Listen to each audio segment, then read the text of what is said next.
Gloria has asked that we just do a roll call at the beginning of the meeting. So if the committee members could just identify themselves and yeah, just identify, you know, where everybody's from. Gloria, is that good? Okay. So Mary Kate Kelly, Martha, if you want to go next, I'll call you, and then if you could just say Martha DeGraff, Panton. Rebecca, Rebecca Coffey, Virgins. Kevin, Kevin Hansen, Bristol. Keith, Keith Morrill, Virgins. Erica, I'm sorry, Mary Kate, you're very quiet. I can barely hear you. I think you called on me. oh, that's Erica. better if I put my microphone down. Yeah. Thank you. It's Thanks, Erica Erica. Ambrose from Ferrisburg. Stephanie, Stephanie Rossier, Lincoln. Sarah, Sarah LaPearl, New Haven. Mary,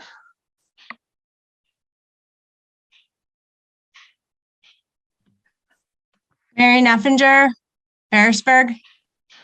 all right, and I don't think I see any other committee members. Is there anyone I missed? Okay. First order of business is to adopt the agenda. Can I have a motion? I move that we adopt the agenda. Kevin Morrow moves to adopt the agenda. Can I have a second? I'll second. Second that. Sarah LaPearl. Recording in progress. Okay, I'm gonna have Sarah LaPearl on the second. All those in favor signify by saying aye, giving a thumbs up. Aye. Aye. Anybody opposed? Anybody abstaining? Okay, the agenda has been adopted. Next order of business is to approve the minutes of February 7, 2022. Can I have a motion? I move that we approve the minutes. Thank you, Kevin. Can I have a second? I'll second Sarah LaPearl. Second, Sarah. All those in favor signify by saying aye or giving a thumbs up. Anyone opposed? Any abstentions? All right, the minutes of February 7, 2022 are adopted. I'm just going to stop here for a minute. It looks like Carol McBride has joined us. Carol, we did a roll call at the beginning. Can you just state your name and town for Glory? Carol McBride, town of Addison. Right, thank you. Lori, did you get that was Keith that made a motion to approve the minute? Okay. All right, next order of business is updates, questions from committee members. I just want to direct everybody to the MAUSD building improvement video. I know there's been a lot of discussion about the status of the Mount A building. That is attached at the bottom of the agenda for people who want to review that, or everybody should review that. We're going to provide a town meeting update. So for MAUSD, all the towns approved Lincoln's withdrawal from MAUSD. They have a number of steps, I think 7 or 8 more steps to before that is finalized, but that's where it's at this point. All of the school district articles were approved by wide margins. We elected moderator, clerk, treasurer, approved salaries for them, and the select board chair and board members accepted the district reports, authorized borrowing not in excess of anticipated revenues, approved the deposit of $870,000 into the capital reserve fund, approved $549,316 into an education reserve fund, approved a budget of $32,665,000 $311.35. That represented a equalized pupil amount of $19,826.37. And that was an increase of 6.34% from last year.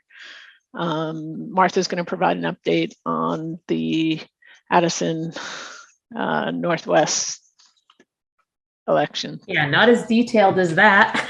Sorry about that. But yeah, our budget passed, and as well as 1.5 million was approved for repairs and upgrades at Virgins Elementary and Virgins Union High School. You hit the high points, Martha. Yeah, right. And Erica, I just want to reach out to you now. I think Martha had tried to reach you by email, but did you want to raise at this point responding to the Addison Independent article? Or No, thank you. I'm fine. okay, great, thanks. That's it for updates. The next item on the agenda, oh, sorry, one more big one. There were updates to the MAUSD New Solutions K-12 report by Nate Levinson. Those were attached at the bottom. Most of those were getting some more details, updating some of the spreadsheets, and making some minor corrections. Did I miss anything on that? Tracy or Patrick? No. Okay. Next item on the agenda is updates from MAUSD and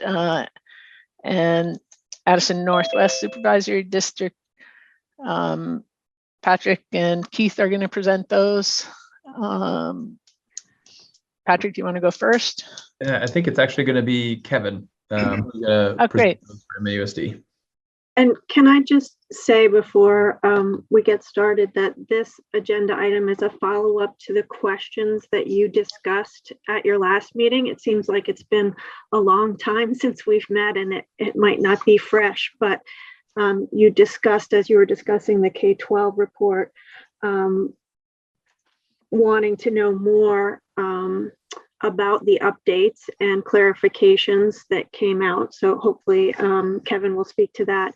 And you had questions for Addison Northwest about their perspective on key findings from the report and or what Addison Northwest had done to explore options outside of merger. So that's the context. Thanks, Tracy. Okay. Kevin, you want to go ahead? Yep. Sure, I Thank can do that. So the question of what sort of updates from the new solutions report was relevant to this committee. We did have a presentation, as you all know, and there was questions and soul searching on certain aspects of it. He listed out about 10 things that he went back and looked at various levels of depth. It didn't really dramatically change his findings, if you will.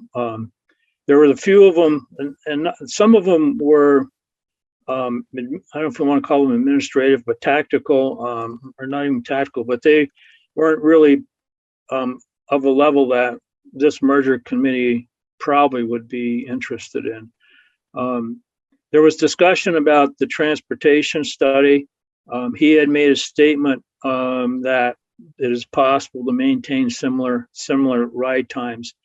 That was challenged. He went back and talked to the group, decision support group, that gave us a presentation and confirmed that there is a solution, and he did carry the cost for a solution that would best align transportation with what we have now, and it added, I think it was $132K or something like that for that.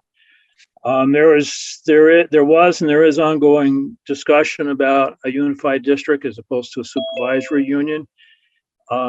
He took it and under advisement and deliberated on it. He came back and pretty much reinforced the rationale of why a supervisory union would be less effective than a unified district, with divided responsibilities across multiple boards, and kind of talked about best case situations. You would never realize the savings of a unified district, and if there was not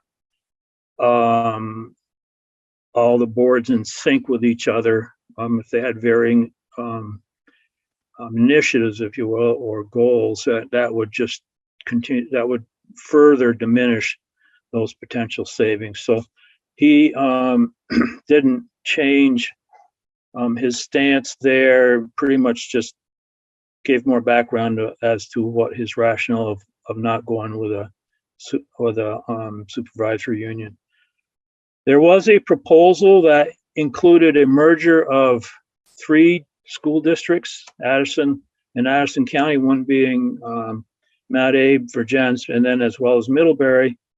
That was brought up again, and from his point of view, he ended up embellishing on that a little bit, that it certainly is on paper more cost effective, probably better outcomes for students, but the logistics of getting 3 independent boards right now on varying interests of consolidating to work together to develop that, and then end up probably bonding for $100 million school, makes it a pretty high task. So he embellished that a little bit.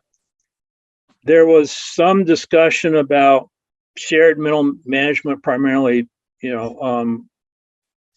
principals, and there was a little bit of challenge to that, but he refined some financial numbers and came with basically the same conclusion, that it makes sense, and it would be a cost-effective measure to do.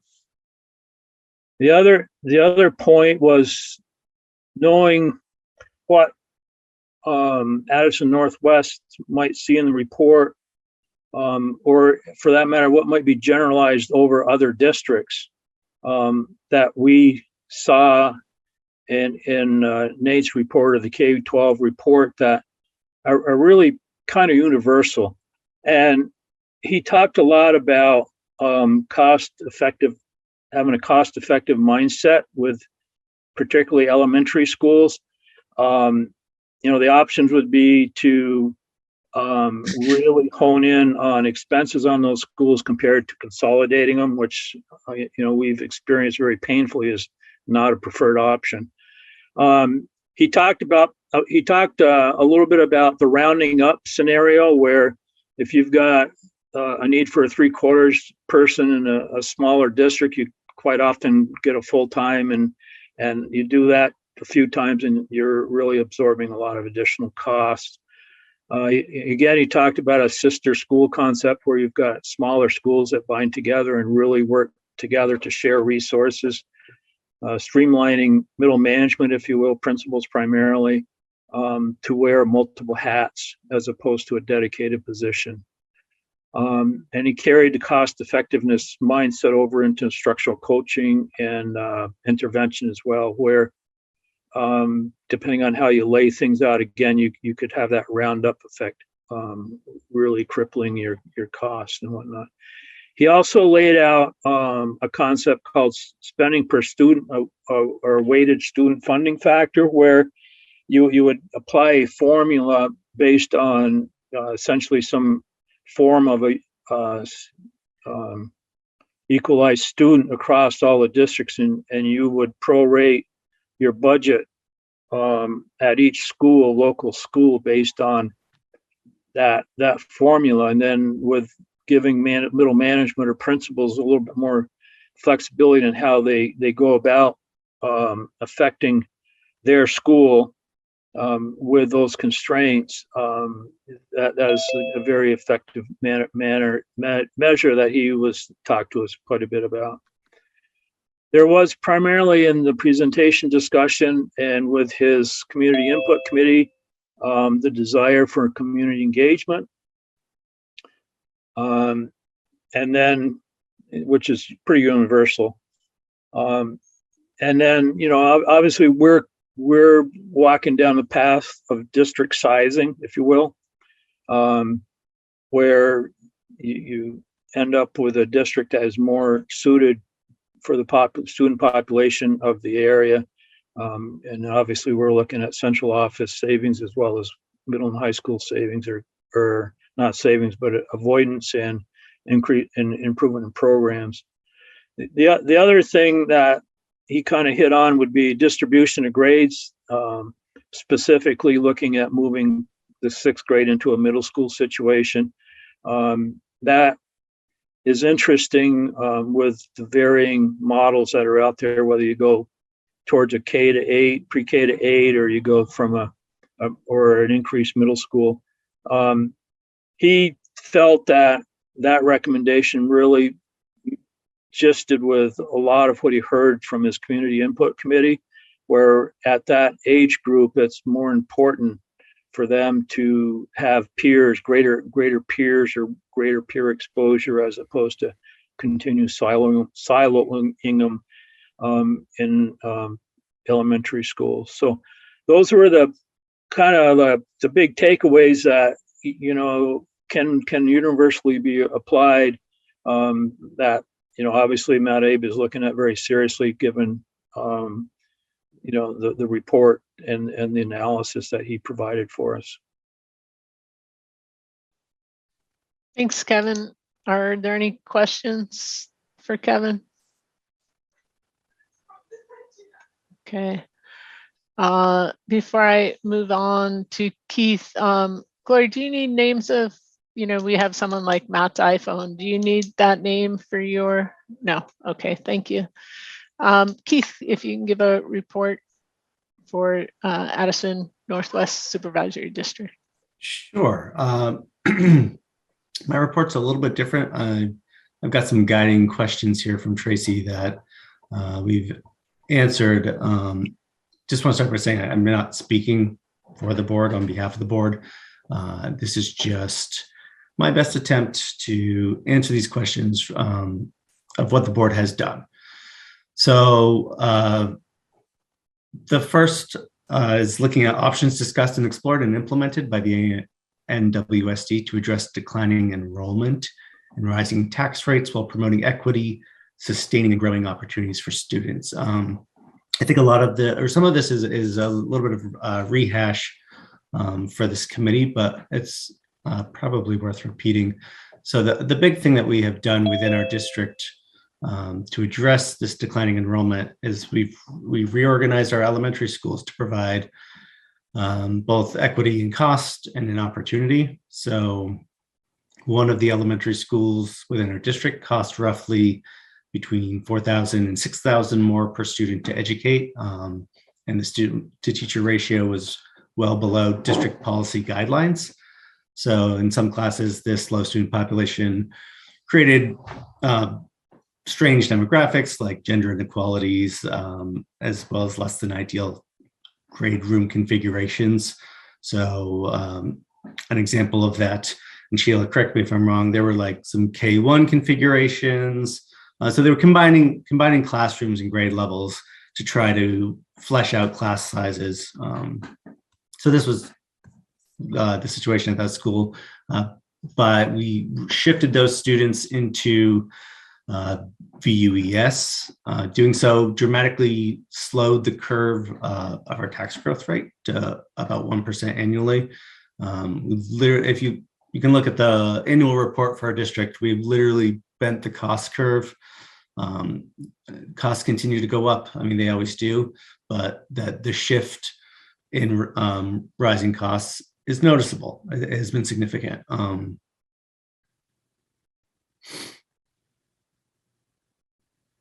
just checking my notes here real quick. That being said, we've pretty much run up against the limitations of what we can do within district to reorganize elementary schools and produce any sort of cost savings.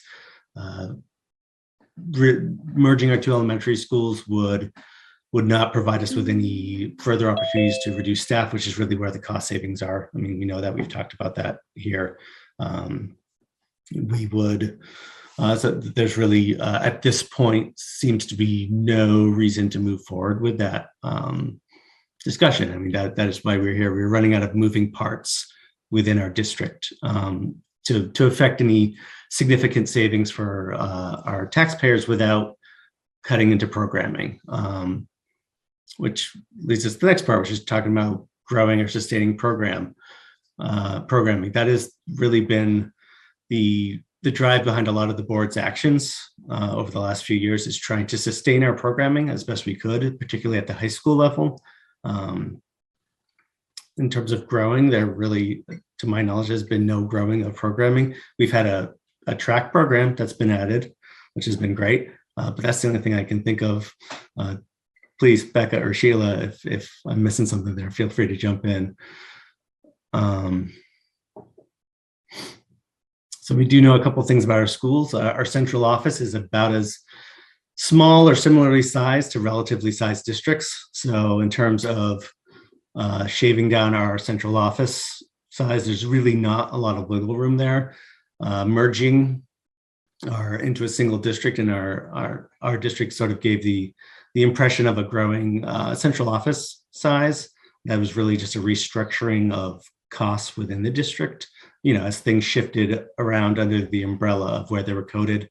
But we're about as small as we can be to operate effectively in a district of our size. The program of study presentation that Sheila and Patrick did shows that our schedule of programs is on the smaller side for a district of our size, with the exception of the math and the music program. Mostly, we're below offerings in other departments. Those two programs are sort of the exception of where we're at.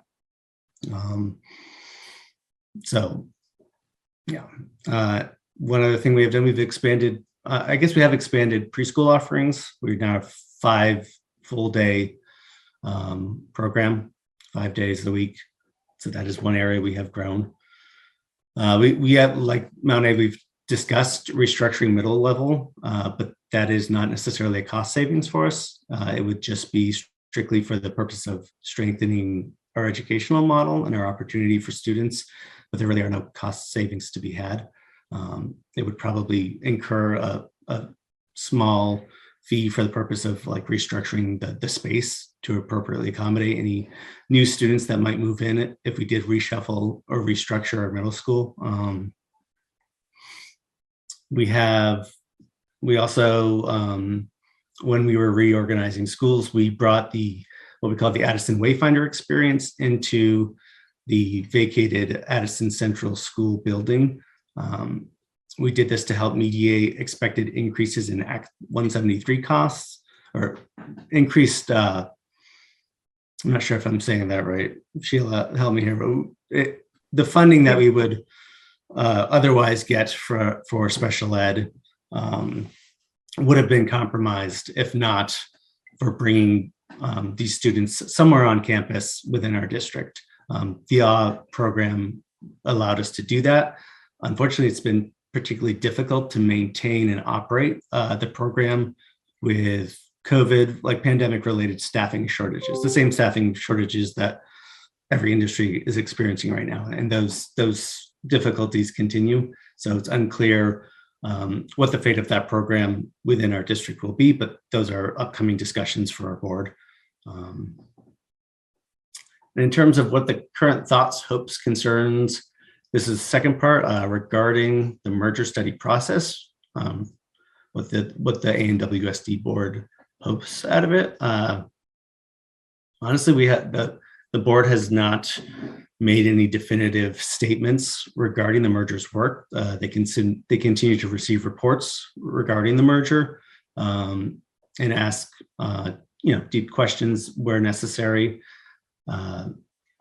I do know some things for certain, that there is unlikely to be an appetite from our district to merge if a single town has veto power for school closure. I just don't see that being supported. I don't think there will ever be a scenario where a town will vote to close its own school, because as is understandable, out of self-interest, they would like to keep their schools open. So from a governance perspective, I don't see the board supporting that provision being added to any merger, any document that we create, any articles of agreement. I think the biggest question is because we are really concerned about preserving and growing programming, what will the programming look like here on the ground level? What will this merger allow us not only to prevent cutting, but also hopefully to build? I won't add my own personal wish list, but what program, educational, extracurricular opportunities could come out of this? I know there's a lot of curiosity at the board level to see what that tangibly would look like. Thanks, Keith and Kevin, both of you, for your thorough reports. I do see that Dustin Corrigan has joined us. Dustin, we did a roll call. Could you just state your name and where you're from, so Glory can get you in the minutes? Thank you.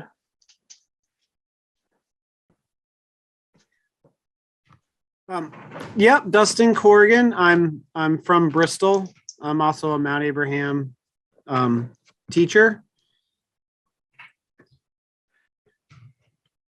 And I apologize for being late. I coach 8th grade baseball here at Mount Abraham, and we had our spring sports information meeting tonight, and I was coming right from that. Thanks, Dustin. All right. Any questions for Keith or Kevin? Erica. I just have two small questions for Keith. I guess these are kind of town meeting questions too, but Okay. so I thought I had read somewhere that the Wayfinders was going to move to the Virgins Elementary building. But I guess I don't know where I saw that. Yeah, the board hasn't had a final discussion about movement. Any discussions I have been a part of have not mentioned the elementary school. Okay. So okay, so that was just a rumor. Thank you for clearing up that problem. fake news. And then my other question is there, it seemed like there's still a vacancy on the school board for Ferrisburg, and I was wondering if that's true, and if there are any other vacancies on our school board still. Sheila, we have not met since the elections. So Yeah, I think I that's the just say only because one. there were 2 spots to vote for school board members on my ballot, but there was only 1 person running. Right. There's So- still one vacancy. There is, okay. Mhm. Thank you. Thanks. Anything else on that? Okay. So the next item on the agenda is sort of for us to kind of talk about how do we move forward from where we're at on some of these big articles, in particular new plans for the first year of operation, and Tracy will present on that. That's maybe is a little less difficult, but also board representation, school closure, school of attendance. Some things to think about with regard to these are whether or not these are things we want to address in the articles or leave up to the new board, and whether or not we need any type of community engagement on any of these issues. and whether or not you and us as committee members feel like we need additional information before we're ready to move on any of these. So I want to open up that discussion, and I think Tracy's going to initially discuss the first piece, the plan for the first year. Right. Thank you so much. So attached to the agenda is an updated version of the draft articles of agreement. At your last meeting, you completed a review of the context for all of the required articles and for a number of optional articles that we've been discussing. So to add more shape to your ability to think holistically about what a set of articles of agreement could look like, and to reflect as many of the ideas that I've heard you discuss as possible, I drafted language just as a starting place for discussion for the remaining articles, except those that relate to board representation and school closure. Those include Article 5, which is the plan for the first year of operations. And that had 4 parts related to transportation. Assignment of staff and collective bargaining was lumped together as one. Contracts, so that would be contracts other than the collective bargaining agreements, and the curriculum. And I'm not going to read those individually. Hopefully you all had a chance to read them before the meeting, but the theme for those as a starting point for discussion is to frame as much of a plan for operations that's comparable to how you're operating right now in your respective districts, so that that first year of transition could focus on that administrative consolidation, as Pat and Sheila presented at the last meeting, and proposes that the newly elected board would be the right body to engage stakeholders and plan the process for moving towards the goals that both respective districts and this committee might frame for moving forward around sustaining and increasing opportunities for both high school and middle level students, moving forward with strategies to promote equity for all students in terms of the learning opportunities they have, while implementing that cost-effective mindset that hopefully would continue to bend the tax rate curve. Also related to the first year of operations is on page 7 of the articles, and that's the article around school of attendance. That's the way that the articles are numbered align with the explicit components that need to be addressed in statute. So because school of attendance isn't required, it's in Article 14, which is the other articles that the committee wants to draft section. It doesn't have to stay there, by the way. If it makes more sense, we could put it in Article 5. I've just been aligning to statute to help with clarity in our alignment to what the required tasks are of a study committee. But that is on page 7, and it's 14D. And again, the theme for that is status quo in year 1, allowing an elected board instead of an appointed committee to engage in a thoughtful planning process that engages stakeholders in any kind of transition to different ways of organizing grade levels in schools for educating kids. Also on page 7 is a draft article for your consideration around the preference to operate as a supervisory district. It's not something you get to decide in the articles. That's a state board power, but this is an option for conveying to the state that you don't want to merge and then be a supervisory union with other small districts in it and lose the efficiency that you're hoping to leverage by reorganizing your central office into one entity. And that relates to what Kevin just explained in the efficiencies that both the K-12 study, the prior studies of your two districts, and our study reflect. There's a proposed optional article for community involvement that was in both Addison Northwest and MAUSD articles in the past, and might be something you want to discuss further, given the kinds of discussions you've had and the feedback that you had about what was successful and what people hoped would be a positive outcome of a governance change.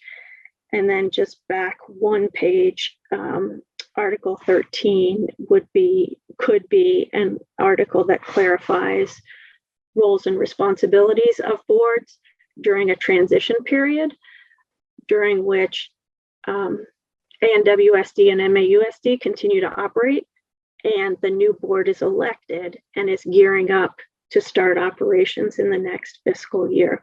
But again, I didn't even attempt to draft articles related to board configuration or any of the other articles related to board configuration to allow you to have some discussion and offer some direction for those drafts.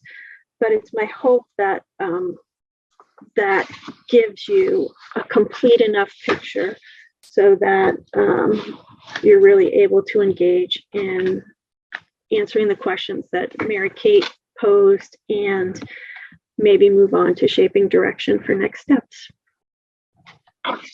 Thank you, Tracy. I'm thinking, and I'm open to what the pleasure of the board is in terms of moving forward with this, but do we want to go through, each of these and just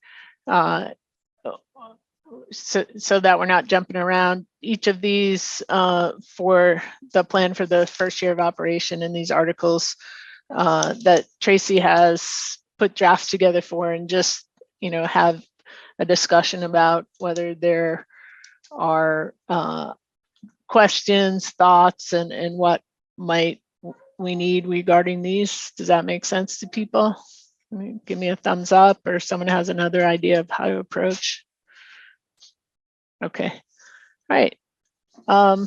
So Tracy, maybe I'll let you, we can start out with transportation, but I think maybe for this one, it makes sense for you to sort of lead, jump through these one at a time. They're all the ones that are underlined in the draft articles, but are you agreeable to taking on that task? Sure.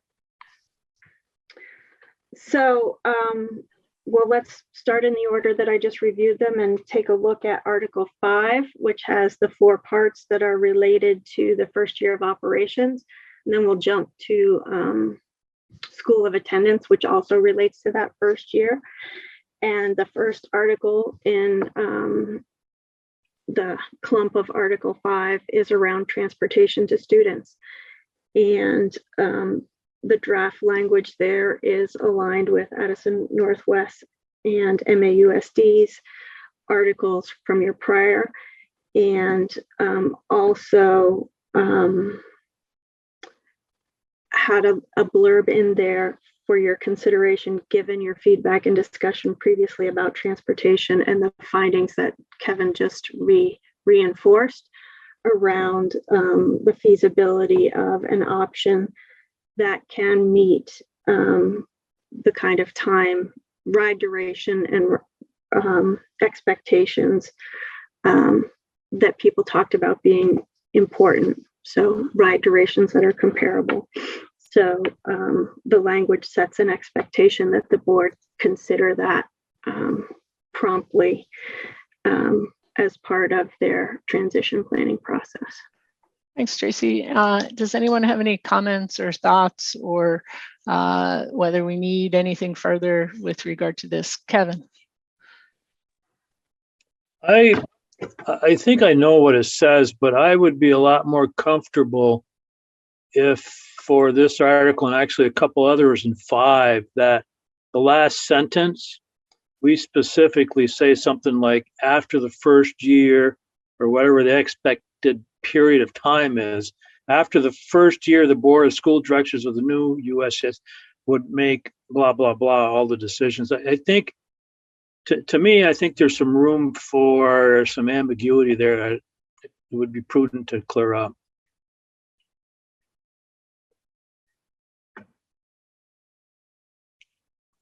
Anybody else? Any thoughts on what Kevin's proposed? Erica. Yeah, I agree with Kevin. Also, just to be sure that I'm not reading it wrong, after within, there's a blank, and I'm assuming that is like after, so it would say regarding student transportation within a certain number of months, or I think that's the name of the new district. Oh, that's the 12 months that Kevin's referring to. That would be the transition period, probably. Yeah. If that's your preference, between the time the board is elected and the time the new district starts operating. So that would be specified as a certain number of months in the final wording of this article. Yes, elsewhere you'll need to specify when the vote takes place, which also includes the elections. And once that happens, the new board, there's an organizational meeting and the new board gets sworn in, and they have a period of months to begin to adopt a budget. And what you're doing here is prioritizing the transportation policy and the expectation for that to be addressed clearly by the new board promptly once they're organized. Thank you. Anyone else on that? So Tracy, is that correct that we can't really set that time period till we figure out those time periods generally?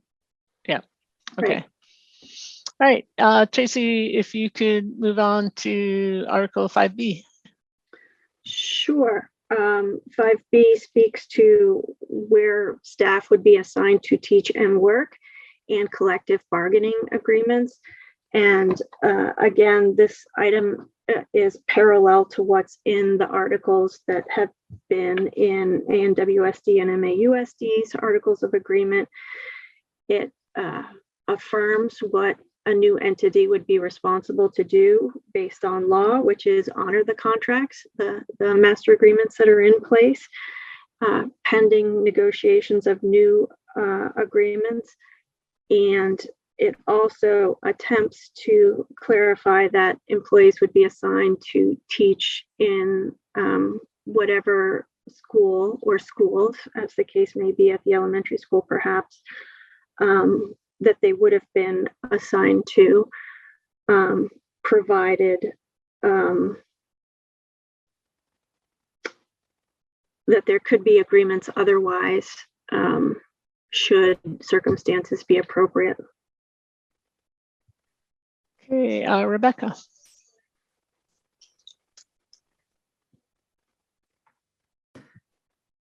I had a question about this. So we'd in each district, we would honor each contract. So teachers would have, at Abe's district, they'd have their contract. For Jen's district, they'd have their contract, correct? For the first year? Probably not the first year. They would probably start, hopefully, well, if the associations are amenable, start negotiations pretty quickly. There are some good strategies out there for merging contracts that systems learned when we had to first negotiate at the supervisory union level instead of individual districts. But it's possible, if everyone is amenable to it, to initiate negotiations sooner to reflect the new employer. Okay, so we would all have the same contract coming into that first year. You would be moving towards that, and if you could reach agreement, you would have that, yes. So if we didn't have an agreement coming into that first year, we would be working under our old contracts? Right, until you agreed to one. And just as if you don't finish negotiations before the end of a contract, your new contract can be retroactive. That's possible. Okay. That's possible. Okay. At least as far as some of the pieces, you know. Right. Okay. Because I just wanted to be clear about that, how that works. Thank you. Yep.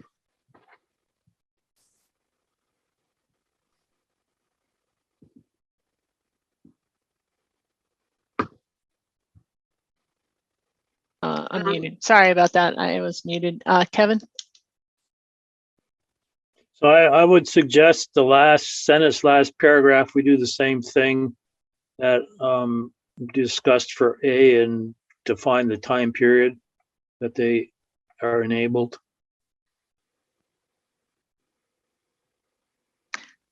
Sarah?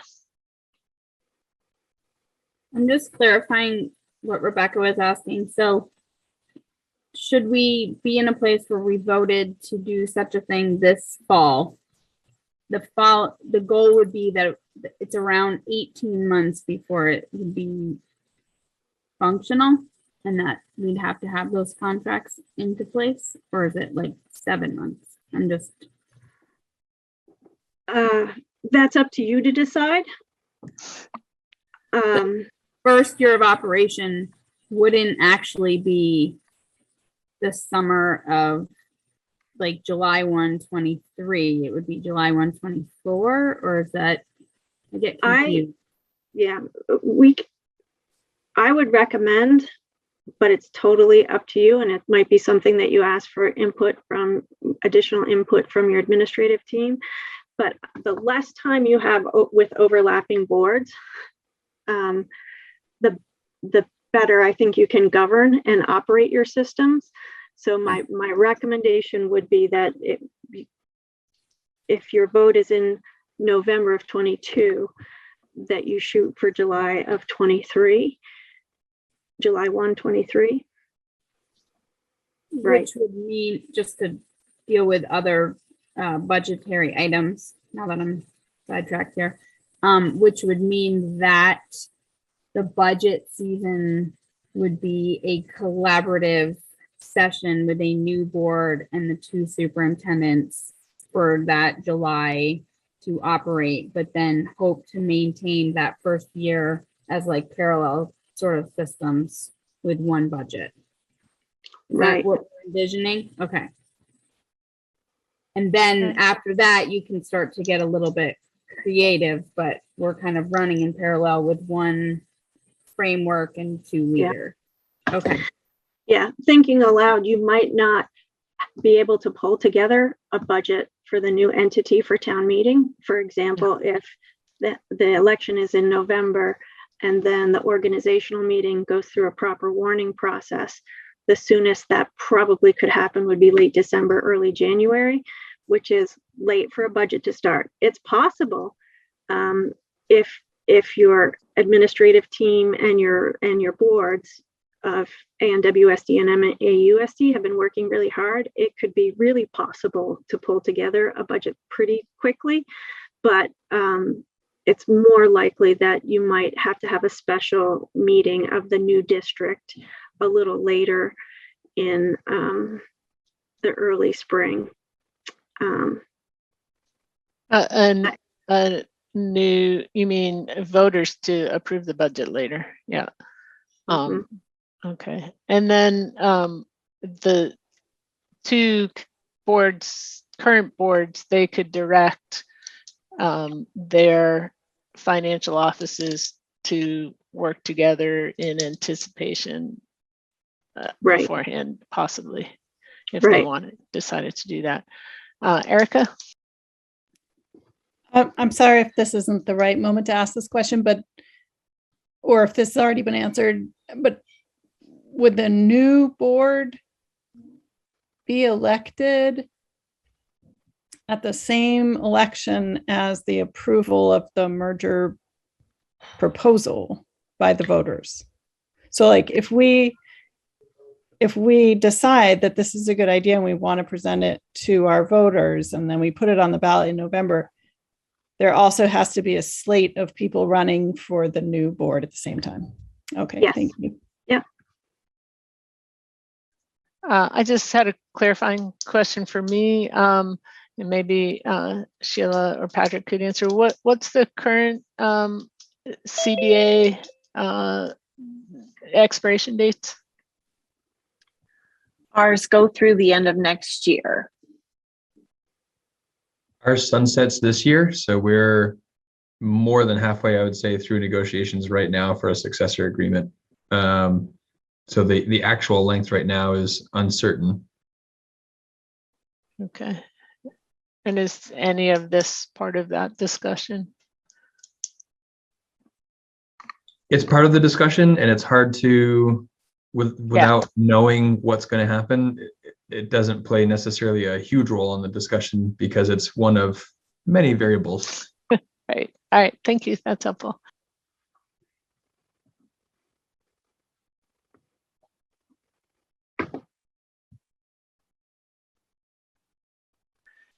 Thanks. Anything else on Article 5B?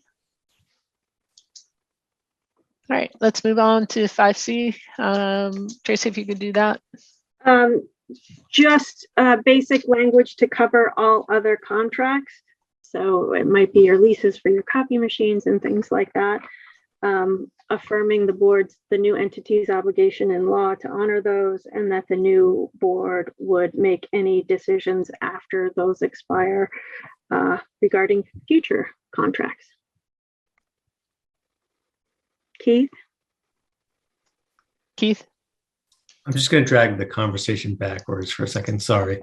I don't fully understand why the vote for the merger and the vote for the candidates has to happen in the same. Why can one not happen in November and the other in March? Practically, you will want your new board in place as soon as possible to start working on things like budget, contract negotiation, policy adoption, community engagement, communication, things like that. And it's also what's provided for in the framing of the law. So, because they say so, is part 2 of the answer. We don't get to decide. Kevin, did you have, were you interested in having that same language? I think you said for all of the Article 5 provisions. 5 is actually fine from my point of view. Okay, you didn't, this one, you don't need the, no, okay. From my point of view, the next one, D, I would suggest it on D as we get to that one. All right, unless there's anything else on this one, let's go ahead and move on to 5D. Go ahead, Tracy. So 5D attempts to capture the discussion that you had, I think, at the last meeting about curriculum and the importance of having a multi-year grandfathering process that is very thoughtful about what expectations and opportunities students have in each of their high schools, in particular around graduation, and making sure that we take good care of our students as we begin to align a curriculum across a merged entity, and also attempts to capture a little bit about what you talked about the key stakeholders and the voices that could or should be a part of the process, and set that expectation for your new entity. All right, and Kevin, I think you indicated you wanted specific. And I think it does, well, there is some language about it being for the first year, but more specific language to give authority to the new board. Anybody else on Article 5D? Can I just ask Kevin, is it just adding the phrase after the first year, or are there more words that you feel are needed there to the last phrase? I would suggest after the first year, unless the term is different than that. Okay, thank you. Go ahead, Rebecca.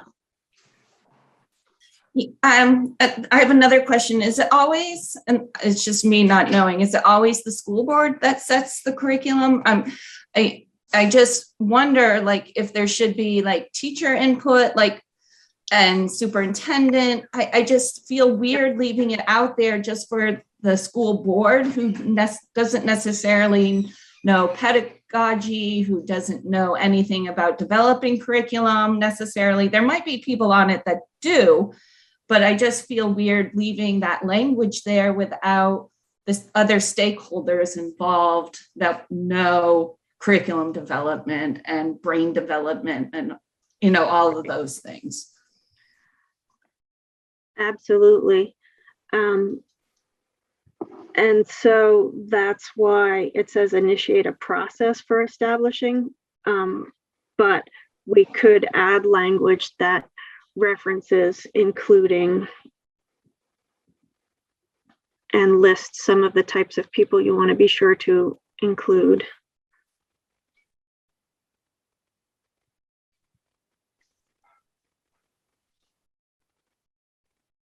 If that I makes mean, sense. that's how it is now. It's just the statutory obligation is the boards to ensure alignment to, you know, the school quality standards and so forth. That's the board's role, right? So I think that it's just a language thing, but it isn't the process of the development isn't the board's work. Right. Right. The policy piece is the board's work, if that makes sense, right? I just want to circle back, Rebecca. Are you satisfied with that they're initiating the process, or are you interested in proposing adding specifics about who would be involved in that process? I think I'm satisfied. I always get a little leery about, you know, just the general public being in charge of that sort of thing, because I don't know who's going to be on that school board, right? We're going to be electing these people right away as, you know, we're saying, yes, we want to combine this district. And, you know, I don't know, it just makes me a little like on edge, being a teacher in the district, being a parent in the district. I just want to know that, you know, all of these pieces are taken in, and, you know, and I'm certain the people who are going to run have our best interests at hand, but there's so many unknowns. So maybe having some language in there just to make sure that that is taken into consideration makes me feel a little better. But I don't know. Yeah. Tracy, could you put a sentence together for us to look at the next meeting, and then we can decide whether or not that's something we want in there? Is that everybody good with that? Happy to do that. Thank you. Anything else on this? Okay. All right, now we're moving down to, I think, 7B. I would take you to page 7 and stay in the first year of operations. Okay. And ask for your feedback on an optional article on school of attendance. And I made a note there that it could go to Article 5 or Article 12. I can't remember what, I don't know why I said Article 12. It would fit with Article 5 in the first year of operation. And in the first blank, we would include the first year of operations. I've also seen in the forced mergers, the AOE specified 2 years, but you could specify some limited time period in which students would attend the school that they would have attended based on their residence in whatever the last year of ANWSD and MAUSD operated. So the first blank is for a future year, and the second blank is for the current or the last year of operations as we are right now. So that families have clarity about where their child would go. Kevin? So I just want to, I think it's a typo, but I just want to back up to Article 7B. It refers to Addison School as number T1. Every other school is totally a number, and this one's alphanumeric. I will ask Sheila to check on that, but T1 was the number that I found in historic Agency of Education records. Okay, thanks. And I just want to check, or maybe Tracy, did you get which article that is? Because I want to make sure we have notes to follow up. Five what? It was Kevin? in 7 in the disposal of real estate. I'll have right. Okay. Sheila and Pat check on all of those. The 7B is the one that I was referring to. Yeah.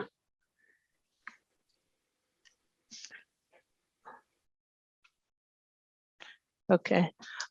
So going back to Article 14 on page 7, 14D, school attendance. Any further discussion on that? Okay. Kevin? So I want to bring up the also popular school choice, if this is where it would be or would not be stated. I guess I understand now that this article as it sits right now provides some insulation in the startup years, unless the parents ask for a change in enrollment. But I'm sort of thinking that we should consider being pretty wide open or flexible with choice. And you know, we on the Mount Abe side, we've started walking down that path, and then we got into equity and equality and on and on and on, which will just bind you right up. But I'm not sure that if you don't start with something, you'll never get there. So I would like to see us have a vision, I guess you could say, that, you know, we're going to work towards some level of school choice or some function of school choice.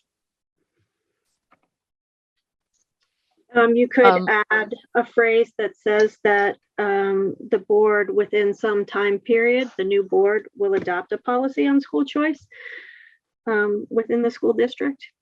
So that the committee doesn't and perhaps shouldn't spell out what that policy is, but you could constrain the board to do that within a time frame, and they can use their judgment to frame that in a way that makes sense. Yeah, that would work for me. Do we want any limitations on the school choice? Anybody?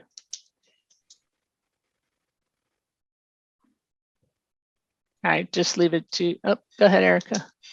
I feel like I'm taking a lot of airwaves. I feel like for me, the concern is really continuity during the transition time.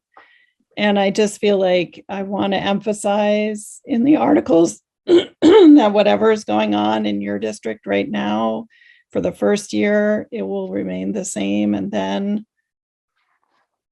we'll try to keep it as similar as possible. Like, and I feel like the way that school choice works in my district right now is seems to be pretty fair. But it's a really different situation because we only have 2 elementary schools. And so both of them are great, and, you know, people are happy to go to either one. And so it doesn't seem to be an issue. And I understand that in Mount Abe, that might be a really different context. So I just wanted to give the Addison perspective on that.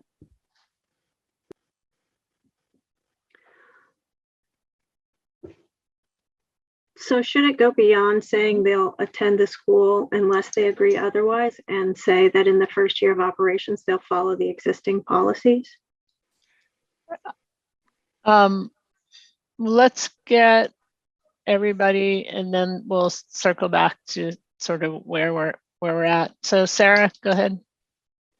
I think that we need to really also remember that we'd be running 2 high schools at the same time, and there's like a layer above us about high school choice. But if we're in the same district, well, that's a nice option for people. And we shouldn't be just thinking about the elementary level. We really should be thinking about, in that first year, do we really want to lock people in to one or the other? Like, I don't know, like based on where they were before, to me, it seems like a nice option. So I mean, maybe it's not as good for stability within the district, but with the right time frame, it could be a draw. So thanks, Sarah. Dustin. I guess I read it, and the last part of the article, you know, where it says the new UUSD board may grant a parent or guardian's request for student enrollment in a different school operated by the new UUSD based on circumstances in the school. I feel like that statement is pretty good and gives probably the flexibility that, you know, it gives families the opportunity to make the request and the district to honor it if it has the capacity to do so. I think it has what it needs in the district. I don't know if we want to get too specific about the procedures of how we determine that in these articles. Can the procedural part be something that is more figured out by the new administration later? But here it gives us what we need to honor that request if we have the capacity to. That's my thinking. Thanks, Dustin. Keith? If this is something that the committee would like to look at further, I think the ANWSD has a very comprehensive policy on inter-school elementary school choice, or just school choice in general, if that would be worth the committee looking at. Thanks, Kevin. Can you share that with the chairs so that we'll have that for the next meeting? Keith, and yes. Thank you. What did I say? Kevin. Oh, I'm sorry. Thank you, Keith. And Kevin, you're next. So just after these comments, I'm a little confused, but my understanding is this article would put things static for a given period of time, but somebody could request through the superintendent a move, even though there's a guaranteed static for a period of time. I guess my concern is I would rather see, and I'm like I mentioned, I'm quite happy that we tasked the new board with developing a policy, but I would like to see it a whole lot more upfront, if you will, as opposed to having to know all these little secrets in the district that you can go here, go there, and get this or get that.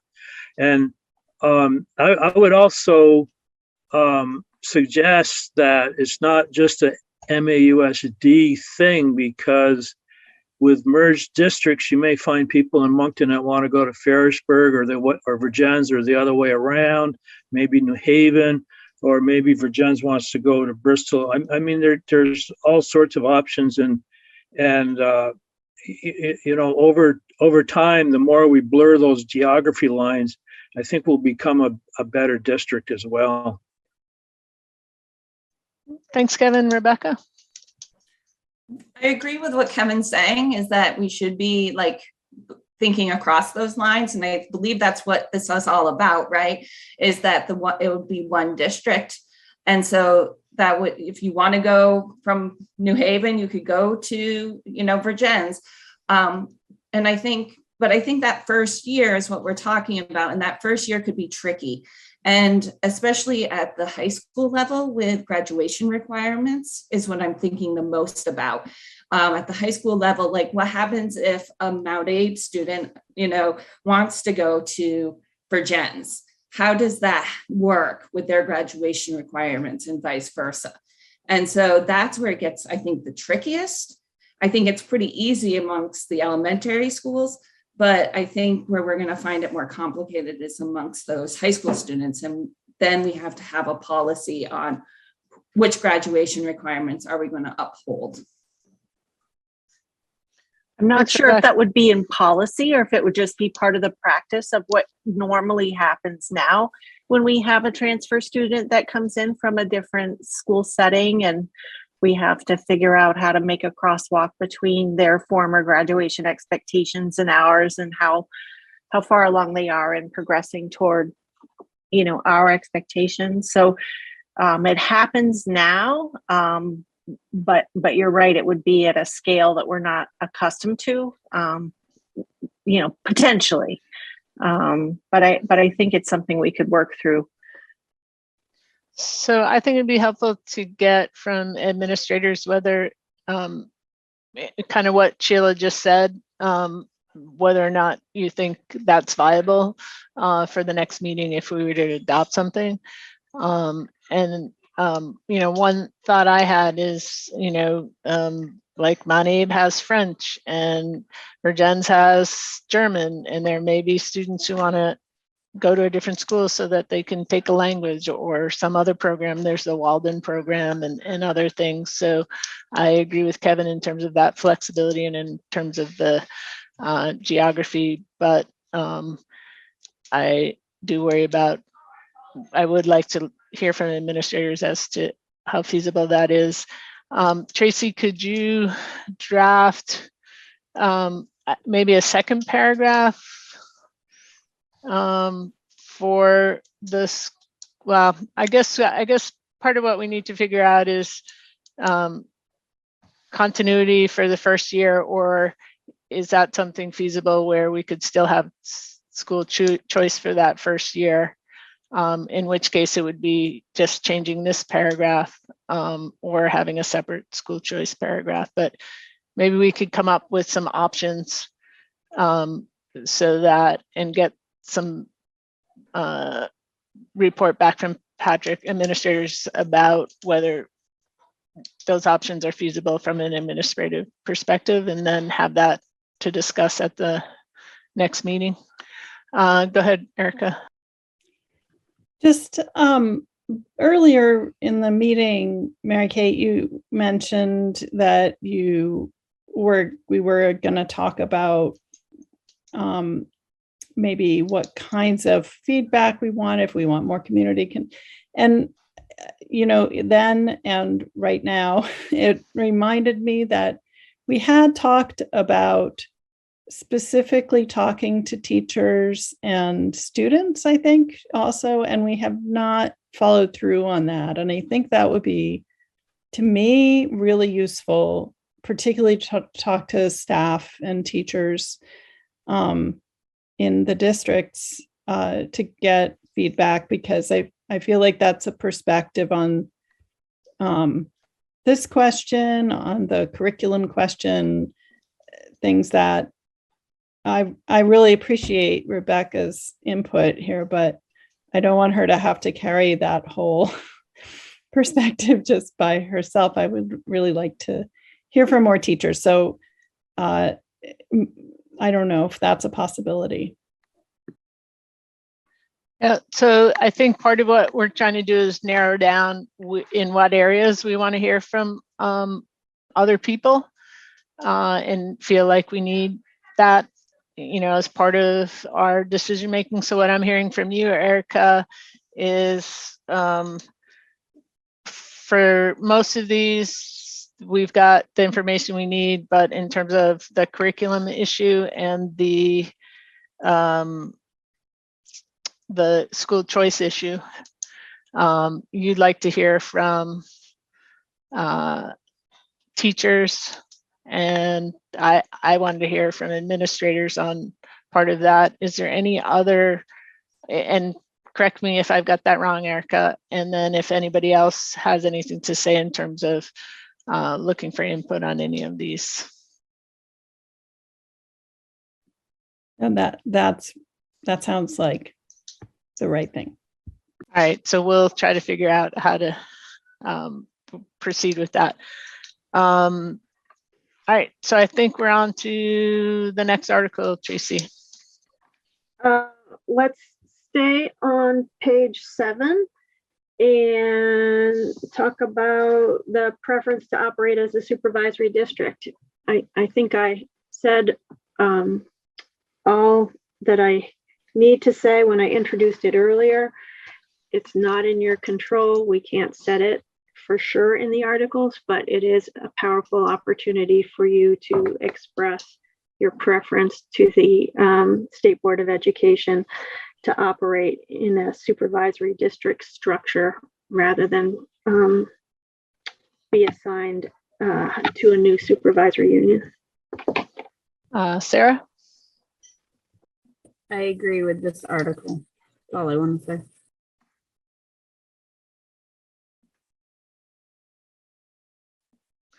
All right, Kevin? So this will cause a stir, but I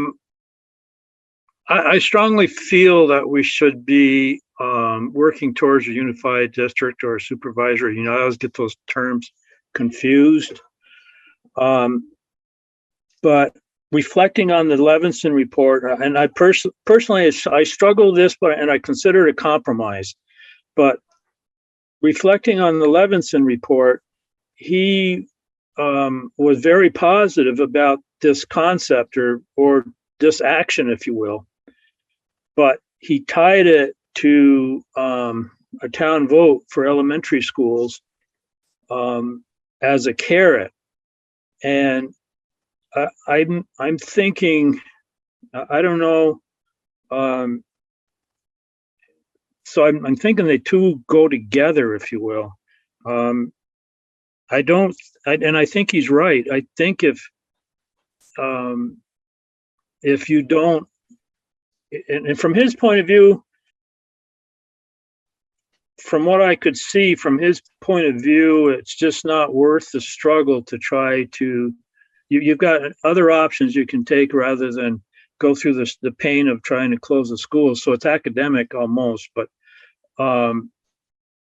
we've got on the other topic, but I think in order to preserve this, we need to seriously consider a town vote. And like I said before, I'm not necessarily supportive of that, but I recognize it as a compromise. Anything else on that?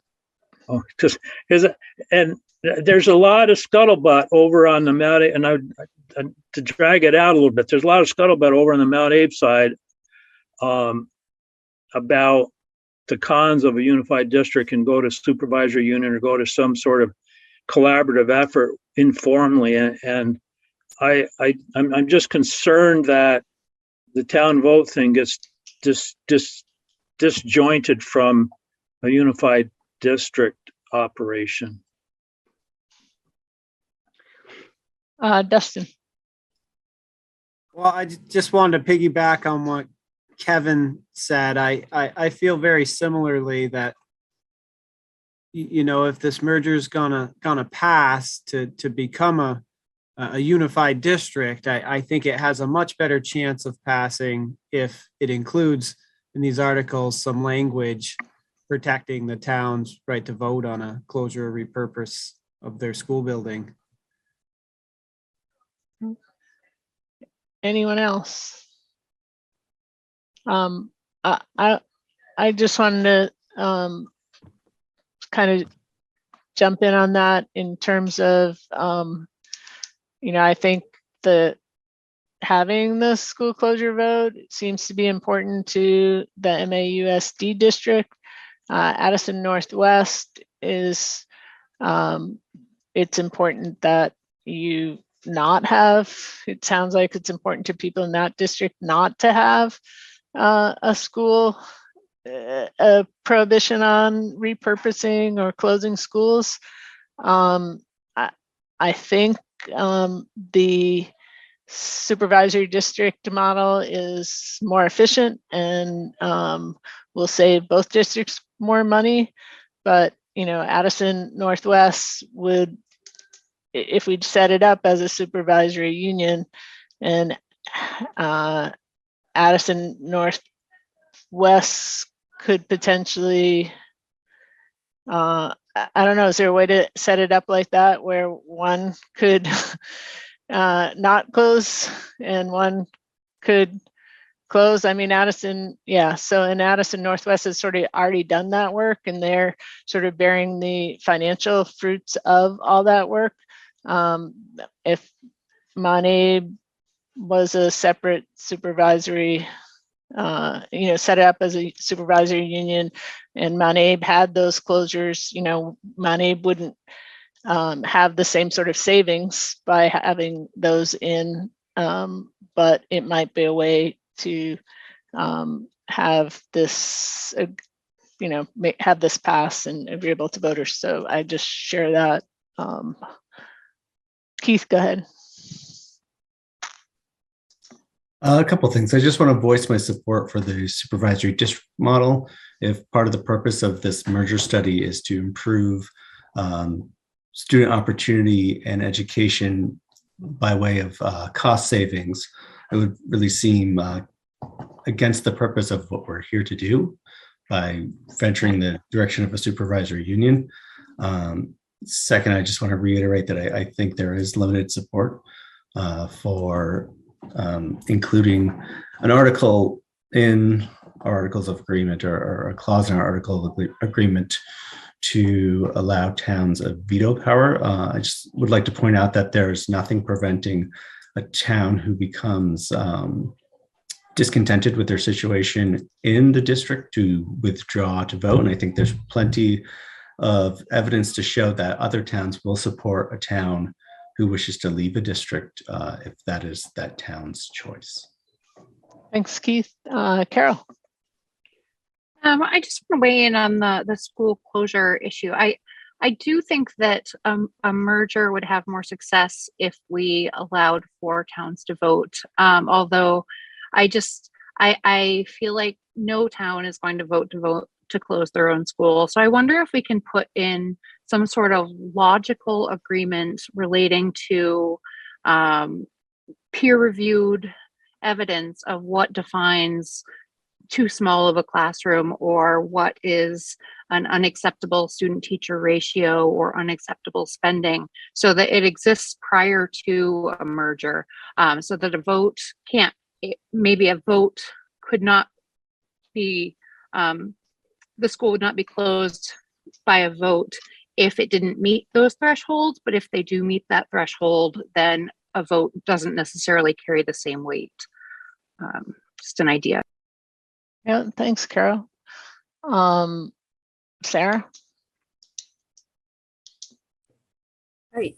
I guess I have a hard time with all the Levinson report was now written prior to one of the 5 towns like voting and being approved to leave in the district that's kind of having a hard time with this. So I guess that's my stall there a little bit. And I also agree with Carol on, like, there needs to be way more parameters into that kind of vote. Like, either it's all the whole district votes and it's not just on a board, but it's not also on a town, like some kind of compromise that way. I had one other thought to go with that, but it has lost me. It might come back. I did want to add the flip side sort of to what I said before is I also think, and this was in the Levinson report as well, is that a supervisory union, you don't have the unity and coordination of everybody having the same purpose, looking out for all the same students, and that there's really some negative implications to that, in my opinion. And I think that's part of what's in the Levinson report.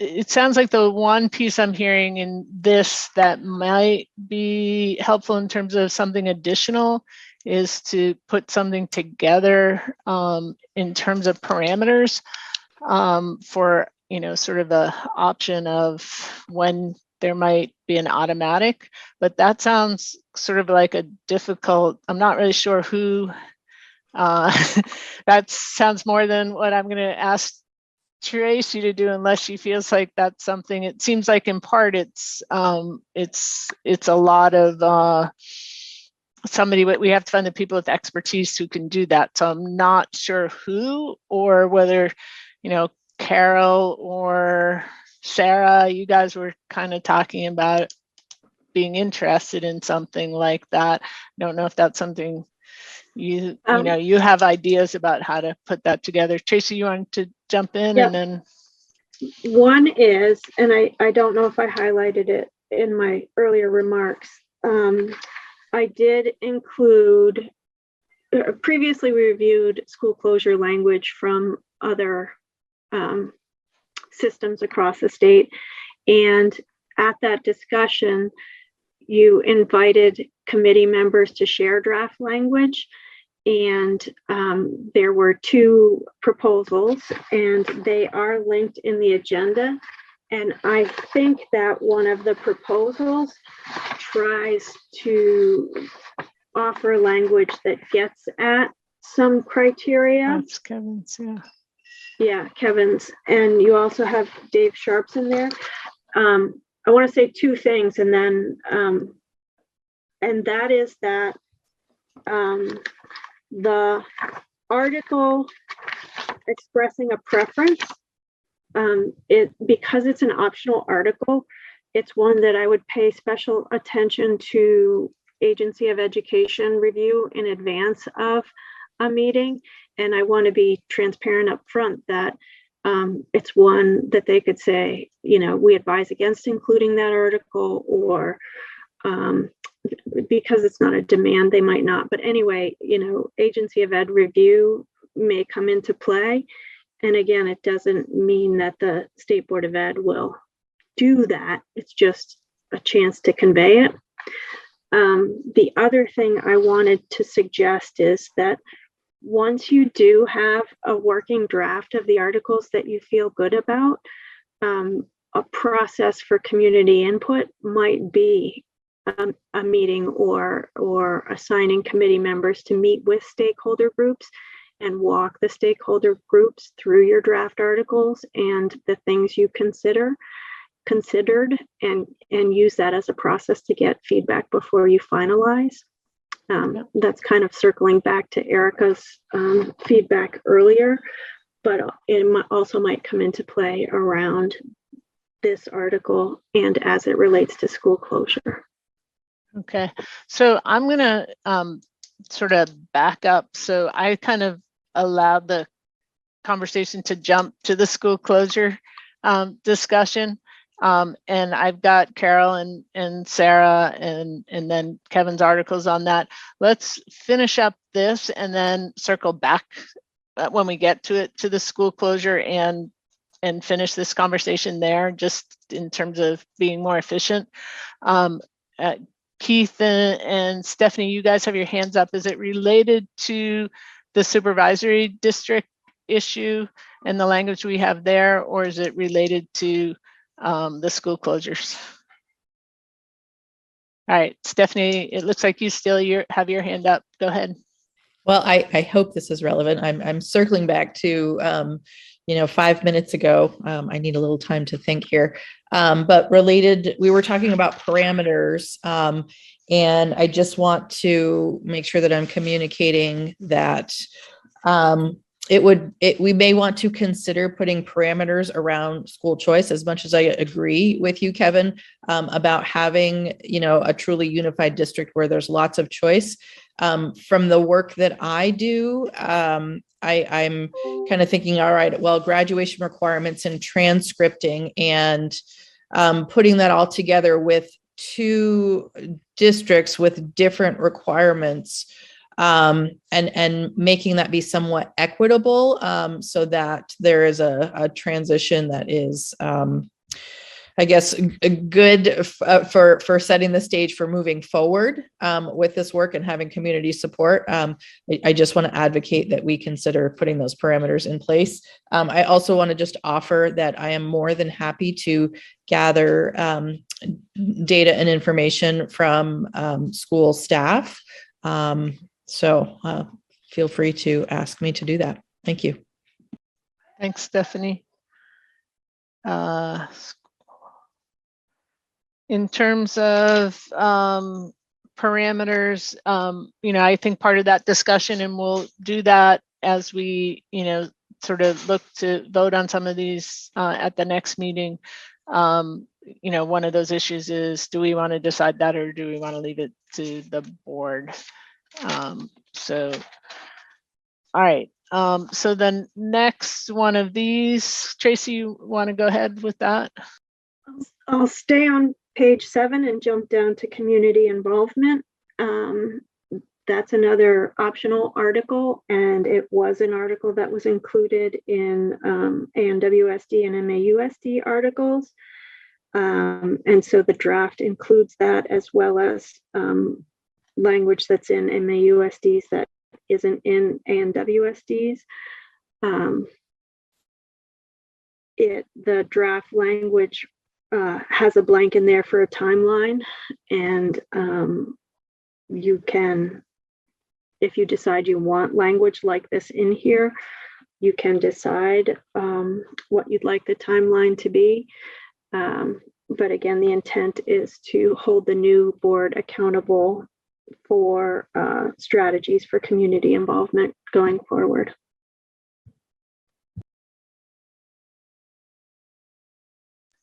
Any discussion on that? I would just say I welcome having this in there. I like having a date in there because there has been a fair amount of people feeling like they're not, their voice isn't heard, and this might help with that. Go ahead, Martha.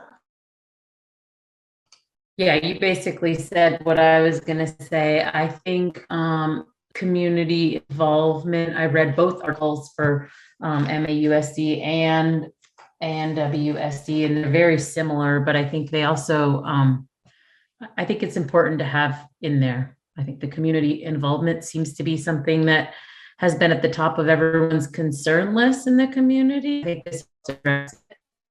So I feel pretty strongly it should be in there. And I do like the wording. Anything else on this? I want to circle back. I kind of jumped. Rebecca had proposed putting some parameters in around school choice. I think we need to decide whether to have somebody, so part of this discussion is what work do we need to do to be able to decide? So do we want to have some sort of proposed language with parameters? Is that something, Stephanie, you have any thoughts on, or does anyone else have thoughts on what those parameters might look like, or who might be able to propose parameters? Or is it something we want to leave to, I suggested leaving it to the board, but other people might feel like, might agree with Steph that we should have parameters, or at least that we want to look at some language that has parameters. So I don't want to cut off that thought because I think it's a good thought, and I jumped past it. So Steph, what are you thinking in terms of something, who might be able to draft that proposal? Or Well, I'm thinking that directors of guidance or the director of learning in the Virgins district, those would be two key people. I think the registrars also would need to think about what's reasonable for like a number of students that could switch for the workloads that they already have, or considering the workloads they already have, and then adding that to it under potentially new leadership. So those are a couple of ideas. Yeah. So maybe that's part of this, asking the administration to look at the feasibility and what that might look like. Okay, thanks, Steph. And I apologize for kind of jumping past your thoughts on that. All right, JC. I'm going to take you back a page to page 6, Article 14A, votes on the budget and other public questions. This is an opportunity to specify whether or not the new entity will vote on the budget and other public questions by Australian ballot. The language reflects what's in place in ANWSD and MAUSD. I want to be clear that the electorate can change this. The board can change it by bringing the question to the electorate, or the electorate can petition the board to change it. But this would frame whatever process you want to start that. And it's also a time to decide if you want the ballots to be commingled and only reported as a total vote for the new entity, or you can have the results reported on budget and other public questions. You can have them reported by town. In that case, only the commingled vote counts. So, there's pros and cons to that in terms of communication and helping the community to understand the results of a vote. It's really a question of what you think your community needs and wants. Okay, comments, thoughts on that? Martha. I think this is something I've heard the most about from people, is this commingling and the language that's used. So no matter what is used, it really needs to be clear. As it stands now, and I'm going to use our district because it's the only one that I know, for an example, is that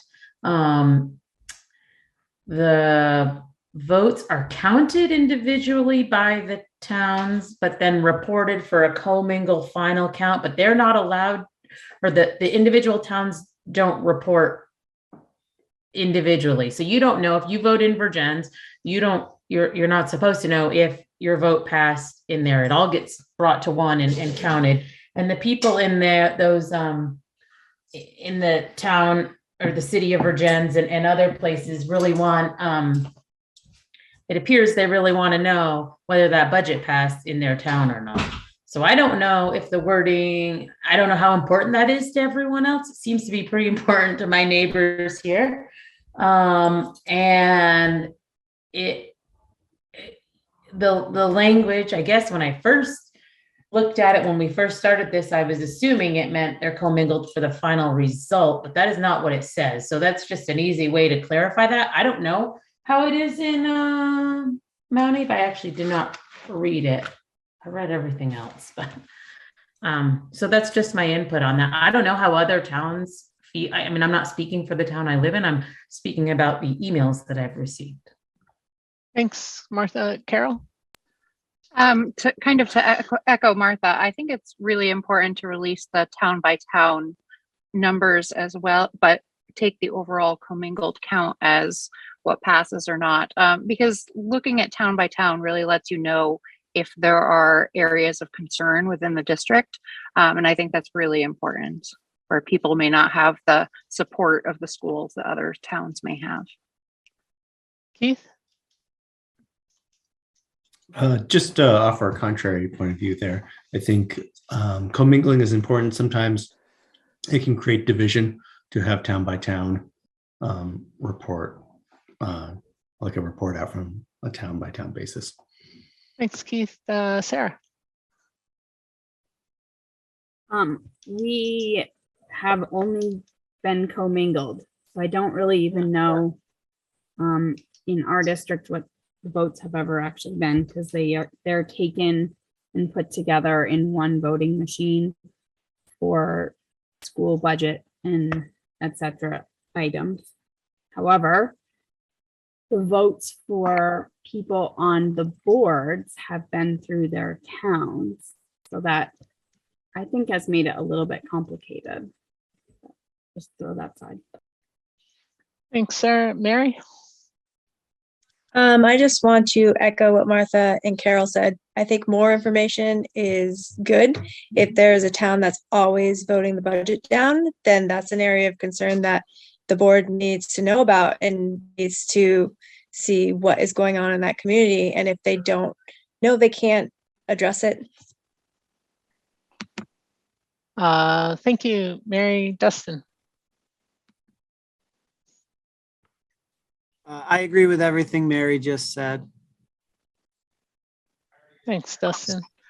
I would say, you know, sort of following up on what Sarah said, our votes are not even counted in the town. The ballots themselves are brought to the district where they're counted.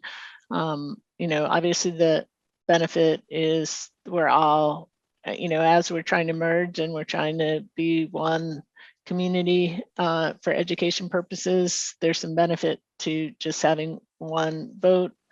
But I hear what other people are saying in terms of the board wanting to know, get an understanding of where there may be issues and concerns from certain communities.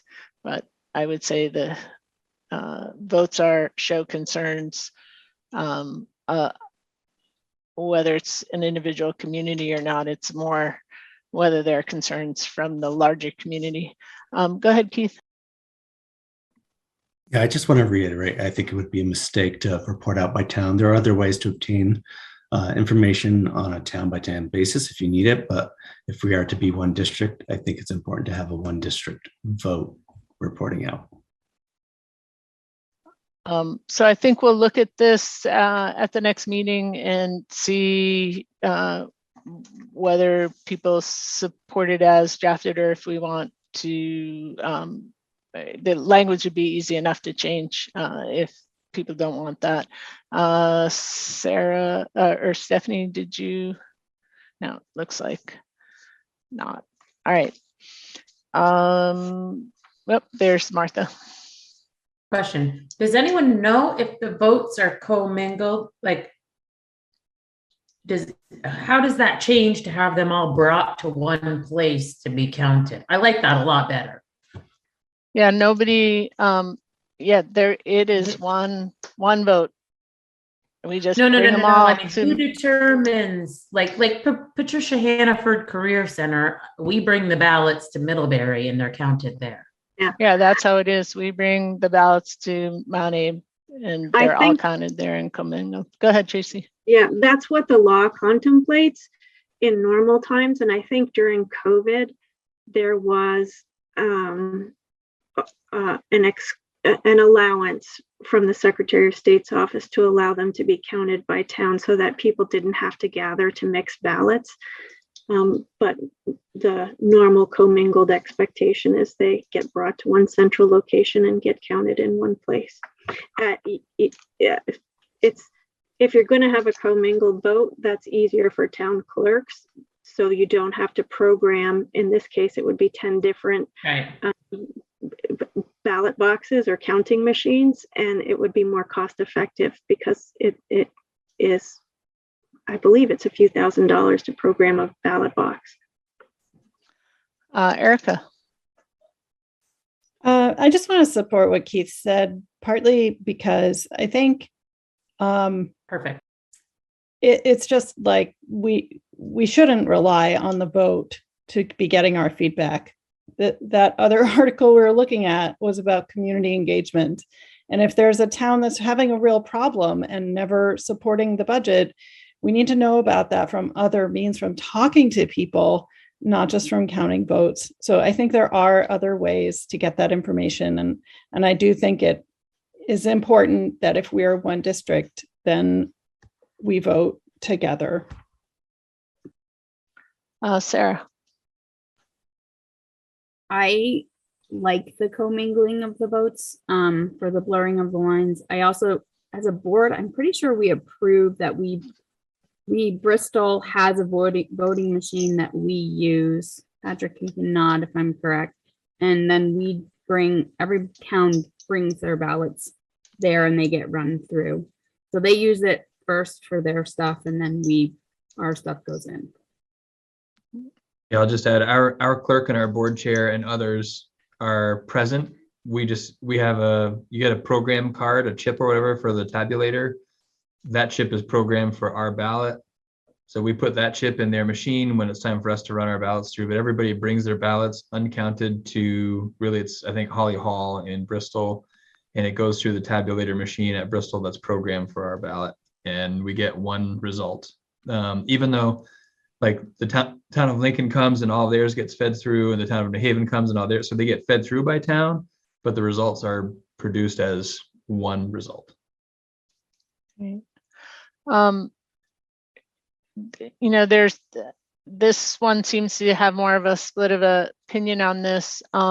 Do the people who want it reported out by town, how many people are sort of thinking that if you can give a thumbs up to that, and then that can help figure out whether we should draft some different language. So anybody want different language to be reported out by town? It looks like there's just one that I see too. A lot of this, some of this. All right, so I'm just seeing a couple of people. So at this point we won't draft language, but this isn't finalized, so that could change. Tracy? We want to be respectful of the time, and just looking at that.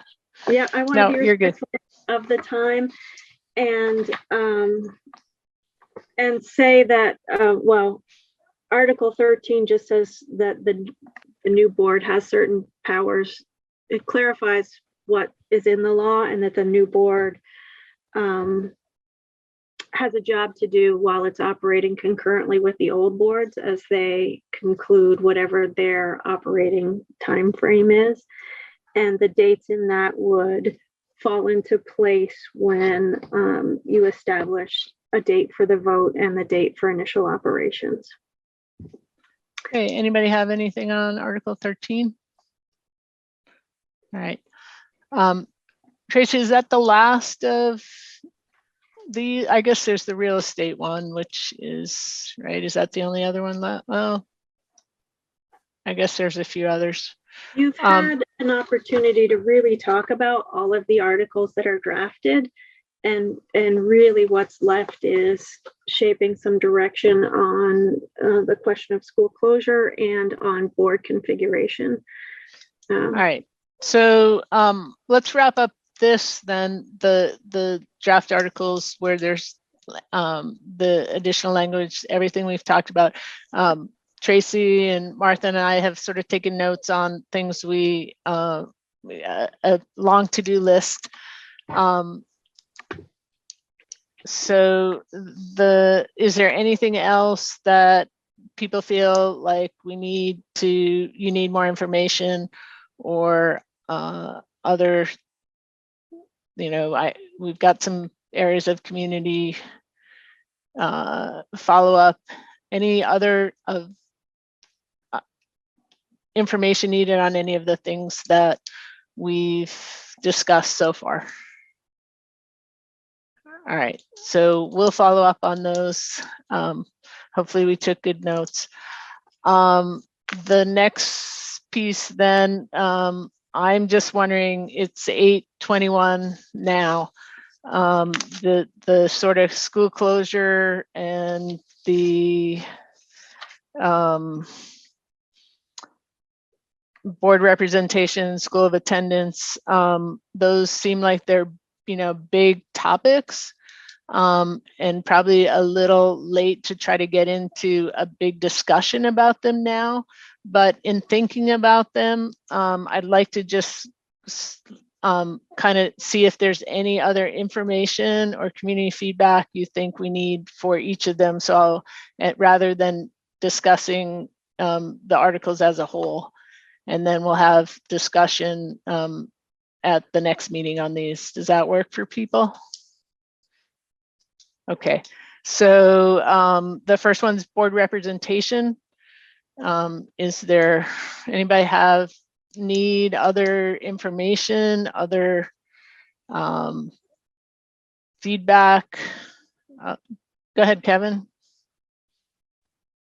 To me, this is, I've got my concept. I don't know how volatile board representation is. And, if it takes 5 or 10 minutes to get through it, it may be worth getting through it as opposed to taking 45 minutes. But I'm just throwing that out there. Maybe we should consider that one tonight and see. And that will just be one less thing we have to do next time. Okay, we'll see how it goes. Sarah. This is just the article that I'm actually I'm sort of interested in, and I'm not sure which way I want to go. And I guess I don't know what information I don't have, and to make a really good choice, because in some ways the town thing gets a little complicated. You could suddenly be over, like the at-large thing seems the most fluid and easy to work with, and at the same time you could get dominated, I guess, by one group of people. So I guess I need more pros and cons on, and I think we need to talk it out more. And so we might not get through this conversation tonight. But I did want to say that's where my head is at. Pretty open. Yep, that's helpful in terms of, us having pros and cons and not outside information, at least at this point. Erica?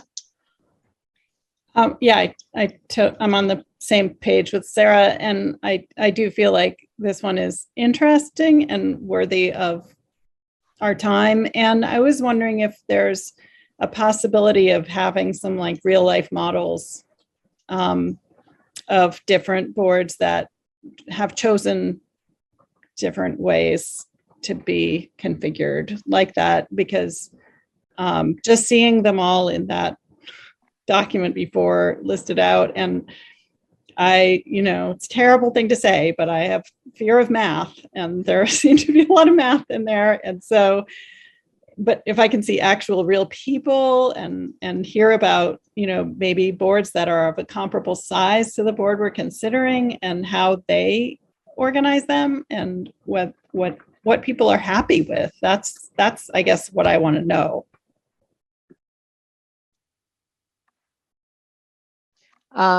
Keith. Just want to agree with what Erica and short-term memory is failing me. Sarah was before that. Okay. Yeah. I think there are meatier discussions and maybe would be wise to get into tonight. Okay, that's helpful. All right, so we're not going to get into the pros and cons tonight. We'll save that for the next meeting. The chairs will talk to Tracy about sort of trying to get some more concrete real life examples and kind of see what we can do with that piece that Erica brought up. Then school closures, we sort of diverged into that conversation. There's still, I think, lots more to discuss there. We do have some notes from that discussion. Are there any other things that information people would want? Go ahead, Sarah. I'm sorry, I'm going back to the other one really briefly. Okay. Were the 3 things that were listed all viable options for us that were in the last attachment? And this, I guess, is for Tracy. Were they all allowed? And is that a way to frame our discussion next time? Yeah. I think you can make any of those 3 options work. If you choose something other than at large, if you choose proportional, you just will have to be thoughtful about the math part and do your best work to recommend a structure that you think is proportional. There's no real litmus test regarding how close you have to be, but so you have to use your judgment as a committee. Okay, thanks. Until a judge says it's unconstitutional. That's the litmus test. That's what it is, yeah. All right, any other information anybody thinks we need on, not the school closures that Sarah was talking about, but on sorry, not the board representation, but the school closures. It is getting late, so it is good that we're wrapping up. Okay, and we may find when we have that more detailed discussion about this that there are other things, other information that we need, and we can follow that up after the next meeting. And then school attendance. We have the piece of school attendance for the first year, and we're having the administration, we'll follow up with the administration as well as those people that Stephanie referenced that may have some input, who are also administrators at a different level about that. In terms of school attendance beyond that issue, is there information people want to have? All right, really good work to get through all of this. So we'll try to put together, address the questions and get the information needed for our next meeting. I'm going to move on to key communication points.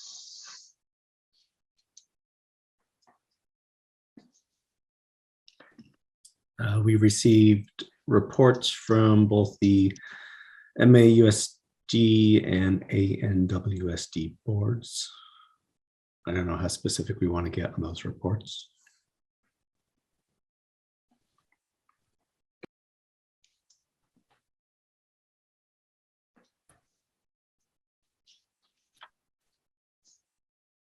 We walked through transportation, collective bargaining agreement, contracts, curriculum, just in general, mostly about first year of operation. And then really started to get into school of attendance for the first year. And that's where the bulk of our conversation was about year 1 and how we transition. And what other resources we need to make decisions on those.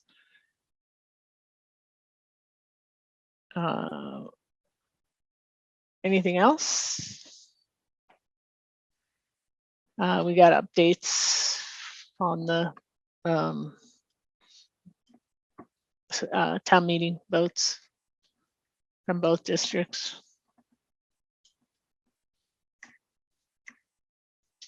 Go ahead, Erica. Yeah, you could add also that we got new resources on the building improvements at MAUSD and also updates to the new solutions report.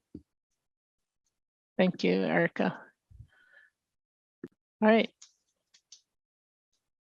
I think we're probably good there. I'm going to open it up for public comment. If you are going to make a public comment, would like to, please raise your hand and then state your name and where you're from. John Stroop, go ahead. Hey, hi everybody. I'm sorry it's so late. Look, I am so grateful for this group and the work that you all are doing tonight. We can't do this have this kind of conversation without you. And what you are doing is unique to the rest of Vermont. There's just no help to us to try to look way into the future and say, what's an option that might be good for all of us? And I'm not sure that that nobody knows the crystal ball about what exactly is going to happen. But it's not hard to look out into the future and start to see continued really small elementary schools, further cuts in programs at the high school level, and costs creeping up over $25,000 per equalized pupil. It's like, I'm not saying that's happening tomorrow, but you're giving us a real shot at something that we can really think about, and I'm grateful for it. My name is John Stroup. I'm from Virgins, and thank you very much. Good night. Thanks, John.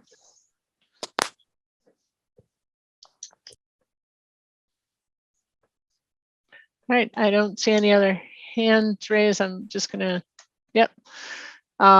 So There's one more hand, I believe. I am not seeing it.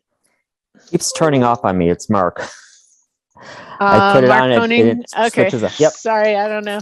Yeah, I don't know why. There. Go I ahead put it and up twice and it disappears on me before you do anything. So I'm Mark Koenig. I'm in Virgins for transparency. I'm also on the Addison Northwest School Board, but I'm just talking as an individual on a couple of things. The articles that you're drafting, you really just need to stay focused on a 30,000 foot view. I know it's easy to get into the weeds, but a lot of the policies and the potential issues that you're discussing and debating are really, I think, the work of a potential new board during its first year before it actually takes the reins to figure out all of the ins and outs. It's not really something that the articles should or need to address. There's been a lot of discussion tonight about permitting a single town to have a veto for school closure. And I think if that clause were to be included, you're just ensuring that no school will ever be closed. I mean, it becomes a prime example of NIMBY, where towns will be willing to close other schools to maintain educational opportunities and contain costs, but won't be quite that willing if it happens that that other school happens to be their school. I think it's also highly unlikely that a vote to merge would pass with such a veto clause. The idea just flies in the face of representative democracy. If all the voters in the states were to cast a ballot for governor, but any single county could then veto that vote because it didn't go the way they wanted, it would be a mess. And then one thing that happened a month or two ago in a letter to the editor, I just happened to see a statement, somebody saying that if a school didn't, or a town didn't want to close its school, then it was the fault of the board for not making its case on why that school should close. And I think that's only half the story. It's also incumbent upon that town to explain to all of the taxpayers within the full district why that school needs to stay open, regardless of whether its educational viability is appropriate. So thank you for your time. And I am so happy it's you guys doing this work and not me. Thanks, Mark. All right. Well, different tone of comments tonight, appreciated by all of us and all the hard work that you all are doing. I am appreciated. We got a thumbs up from Liz too. So I will entertain a motion to adjourn. So moved. All right. Sarah. Keith Morrow, Sarah second, and I don't even think we need a second. Everybody in favor, thumbs up, and we'll be back soon.